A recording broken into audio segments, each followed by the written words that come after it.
And this is Pound for Pound Boxing, the voice of the new generation, where we pull back, no punches. Fight predictions. And first of all, we'd like to welcome all the new fans of boxing in the Savannah area through the SavannahNow.com. Welcome to our humble little show on YouTube, and hope you enjoy it. And here we go. Fight predictions of upcoming fights happening. We got Henry Buceles versus Ben Tacky. Now, just your take on that. I think it's a good fight. It's a crossroads fight between the two guys. Henry Buceles is a younger guy. He's been in the ring with the likes of Floyd Mayweather Jr., and now he's trying to reestablish himself at 140 pounds. And, Ben Tacky is a good guy who, he gives good fights. He's always in there. He's always going to fight. He's going to be in your face at all times. So if you got good boxing skills like Henry Buceles does, then you should be able to pick him apart. So I'm going to roll with Henry Buceles. I agree. I'm rolling with Henry Buceles. He's got a strong amateur background. He was predicted to be better than Miguel Cotto when he first came out. When they both came out at the same time, everybody applauded his boxing skills. But he's been fighting more of a fighter instead of the boxer. So really what it boils down to is if he comes out as the boxer, he can do a lot of good. If he comes out to mix it up with Ben Tacky, it's going to be a long night for him. But I also predict a win for Buceles. Moving on to the next one, we got Jeremy Williams fighting Zach Page. I'm picking Jeremy Williams. Half man, half amazing. I'm going to go with Jeremy Williams. He's been in the ring. He's been on the Contender Series as one of the coaches. He's definitely got a lot of knowledge of the game. I'm going to go with him. I think he's trying to get back into the mix of things, and we'll see how far he can go. And what makes it even better is that finally he's moved down to cruiserweight to fight this fight. He's not fighting at heavyweight, so I think this is more where his body frame and his power. I think this is where he's going to excel at. Yep. So it's definitely a better look for him in this category. Next fight, a fight that we're actually going to go see live. Right. Clinton Woods versus Antonio Tarver. I think this is an excellent fight. They're definitely, that Showtime card is going to be, four top 175-pound light heavyweight guys. You got Glen Johnson facing Chad Dawson. You got Antonio Tarver against Clinton Woods. And these guys, this is like a little mini tournament, to be honest. And this tournament right here is going to be very exciting to see. We're going to be there live, like he stated. But, I think with Clinton Woods and Antonio Tarver, these two are definitely well-known guys. Both of them have been in the ring with the likes of Roy Jones Jr. And, Clinton Woods came up short in that fight, but he showed a very strong very first couple of rounds when he was fighting Roy Jones. And then Roy Jones later on took the fight. But I think there's a different type of Clinton Woods than earlier in his career. I think now he's more experienced. He's definitely more excelled. And I think he's a strong guy. But I'm still, for whatever reason, I'm going to roll with Antonio Tarver in this. And I agree. I believe that this is, like he said, it's going to be a great card made by Showtime. And, they're going to, really what it boils down to, they're going to make a new contender for the light heavyweight to fight Bernard Hopkins in the future, or Joe Calzaghe, should Joe Calzaghe win in the future. So this definitely creates, the same kind of anticipation and excitement about the division that was created earlier by Don King in the middleweights. Mm-hmm. So definitely good fight. I'm rolling with Nas said. I agree. I think Tarver's going to do good. And then the next fight, Chad Dawson versus Glen Johnson, I believe that it's just Awesome Dawson's time. This is it right now. If Chad Dawson is going to be the future of the light heavyweight division, this is an amazing test. The Road Warrior is he's a veteran of the game. He's been in there with the likes of Roy Jones and beat Roy Jones. He's been in there and beaten Antonio Tarver. So he's been there. He's done that. And, he has losses in his game, but that doesn't take anything away from the Road Warrior. The Road Warrior is there to fight. He's going to be in your face. And if you're not the future of the light heavyweight division, like what everybody's saying that Chad Dawson should be, then you would fail at this test. But this is the test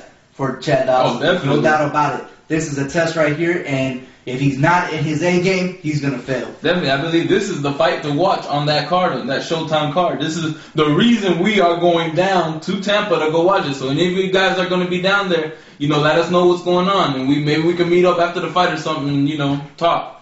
Moving on to the next one, we've got Jans Bartolome versus Pedro Rincon Miranda, which is also on that Showtime card. We're rolling with Jans Bartolome. As a Cuban, he's a prospect, and he's 1/3 of the other two, or at least Oner Solis, and the other guy is... I can't remember his name right now, but at a later date, there we go. So, we definitely want to see this guy. I think he's going to be exciting, and hopefully he can show us that. Then moving on, we got the HBO card, which is another... this is just going to be an exciting week for boxing altogether. We've got Miguel Cotto versus Alfonso Gomez for the WBA. Rolling with Miguel Cotto. We're going to roll with Miguel Cotto. I think that Alfonso Gomez is a very good boxer. He's been in the ring with middleweights. When he was there as the Contender Series, he was there with a bunch of middleweights. So being in there with a guy with a license the size of Miguel Cotto, I don't think it's going to affect him. I just think that Miguel Cotto's jab, his aggressive, relentless style, his ability to box. Miguel Cotto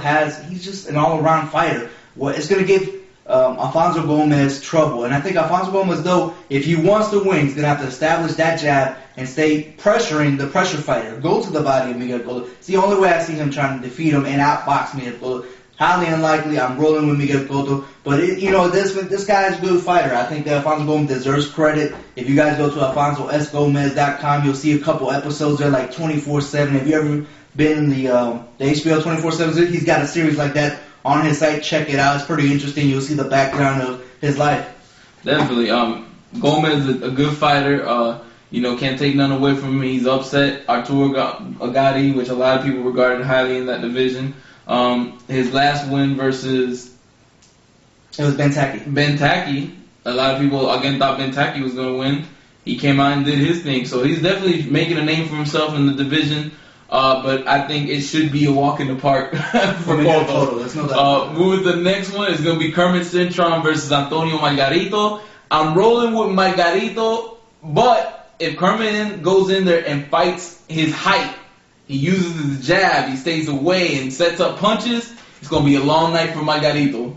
I think, Cintron's best fighting style is to stay on the outside. He is so devastating once he gets his distance. He creates that distance. He follows in with that two, that straight right. It's devastating. He is a very vicious boxer. Very vicious fighter. He has, most of all his wins are by knockout. There's no doubt about that. But I'm going to roll with Antonio Margarito for this reason alone, is that everybody knows what Feliciano did in his last fight was to stay on the inside. If Margarito can stay on the inside of Cintron's punches, Cintron has no game in that. He doesn't have a good inside game. And that's what I think. Antonio Margarito is a pressure fighter. He likes to be in your face at all times and put the pressure on you. I think that right there is the difference it's going to make in this fight. I think that if Margarito could do that, shake off the few punches from the outside that Cintron's going to leave him on, then he should win. But, and he's already done it. I think that the mental game also should be stated that, Cintron's been knocked out by this guy. I don't know how cautious Cintron's going to be when Margarito's in the ring with him. Definitely. Cintron, he's got it in his head that he lost. But then again, he was the one calling for this fight. He wanted to make this fight happen. Like a true champ wanted to avenge his only loss. So we got to, give him props for that. It's a toss-up.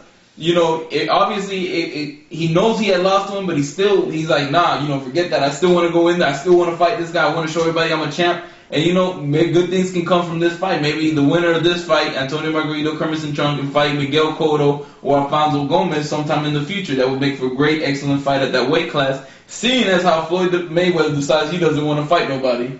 Going into the news, we've got Joe Messi running for the New York State Senate.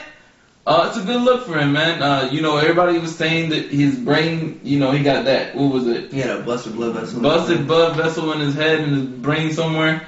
Maybe it is time to call it quits on the boxing side. And if you've got that popularity up in New York where you can win and do some more good, this is his chance. This is his chance to go out there and protect New York boxers if he wants to do something serious about it, so that things that happened to him along his career don't happen to other people. That's definitely a good point. I didn't really think about it in that aspect, but I think it's a good point that, he can actually look out for future boxers and be, head to commission or something like that. That's always something that everybody's on call is an actual established commission or an actual established, like NBA has their commission, the NFL has their commission. Hell, even soccer that's not really popular in the States, it still has its own commission, Major Soccer, MLS. So, it's very interesting. We're trying to move into that direction. I don't know if promoters are going to allow it to happen, but it is what it is, and I think this is a good move. Joe Messi, hey, much props to you, and see if you can do something in the Senate. And that pretty much concludes the show for this week, guys. If any of you guys are going to be out there in the Tampa area and y'all going to be watching the fight, hit us up, man. Give us an email, shout out. Maybe we can go grab some wings or something before the fight or after the fight, and you can meet the rest of the Pound for Pound crew. We're all going down there. It's going to be a group of us. So that concludes the show, man. Hope you enjoyed it. Again, this is Pound for Pound Boxing, the voice of the new generation. Pull back, no punches.